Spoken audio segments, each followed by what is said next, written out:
guys, welcome. I am Travis from the Drift Podcast, and today we are building my 7AG, and it is for my AE86. Can't see it in the background at the moment, but basically it's just going to be forged rods, high compression small port JDM pistons, fresh rebuild, and some mild cams and ITBs. Should be good fun. I'm going to put it on AE85, mostly street car, so yeah, we'll see how it goes. It's not too many people have built 7A's on the internet, at least, so, and documented it, so should be interesting to see how it all goes for you guys. Okay, catch you soon. Okay guys, this is the 7H in question, and don't mind my dirty garage, but the block has been completely acid dipped, it's been honed, it's been decked, and I think I took 0.5 millimeters off it, off the top of the deck height from memory. Welch plugs replaced, and basically this block is almost ready for assembly. This is the head over here. I do have the oil pump here as well that we have to modify. Probably a bit hard to see, but I've started port and polishing the head. We'll get to more of that later on. But for now, we have to modify the oil pump just to make it flow a bit better, and then stick it all back on.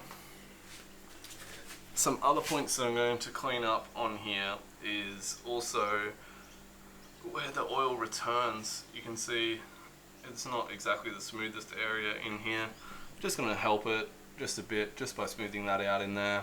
I'll be running the 7AFE oil pump. Basically, it's the same size as a big port and small port 4AG oil pump. A lot of people want to change them to the bigger ones. I don't see the need for this build, so yeah.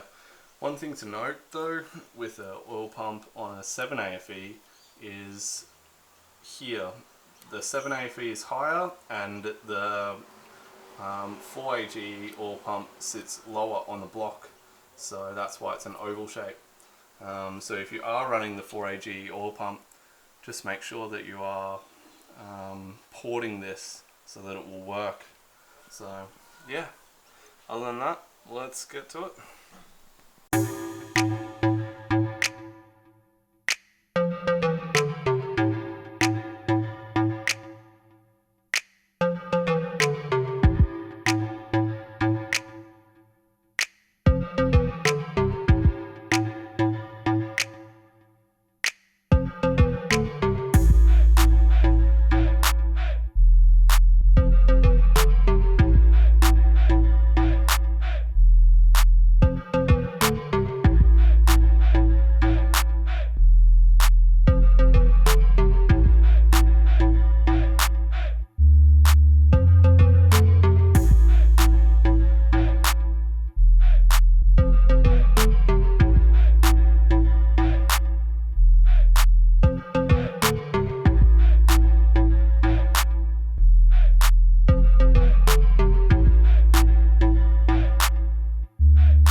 Now we're just gonna clean out the block. I've already cleaned out the oil galleries. I use this, just a little thin wire brush, and cleaned out the oil galleries. I'm just gonna give it a final blow down and then start assembling the crank into the bottom end. Okay.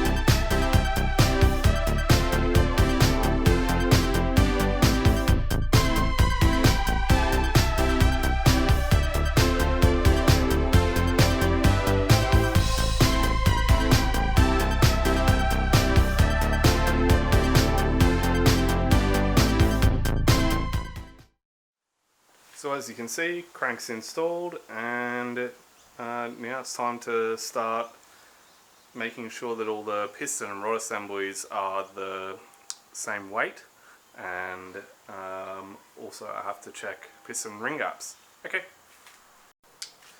So these are the max speeding rods, and I've just got JDM small foot pistons fitted to them. These are actually floating type bearing converted. You can see that here. The machine shop did that. All they did was hone out the rod bearing just a touch, and that allowed this to turn into a floating piston type, just like a factory 4-age, unlike a 7A FE motor where it's press fit. So yeah, they were able to do that for me, which is great. Cool. Alright, so basically we've got all of the pistons and rings out, and I'm going to measure them one by one. I've already checked, and 2 of them were 1 gram less than the other 2, but that was just the rod and piston assembled by itself, not with everything else. So we'll just try and mix and match, see if we can match up a set that is going to be all the same weight across the board, and worst case we're going to have to slightly machine some of these just to bring them all in spec. Cool.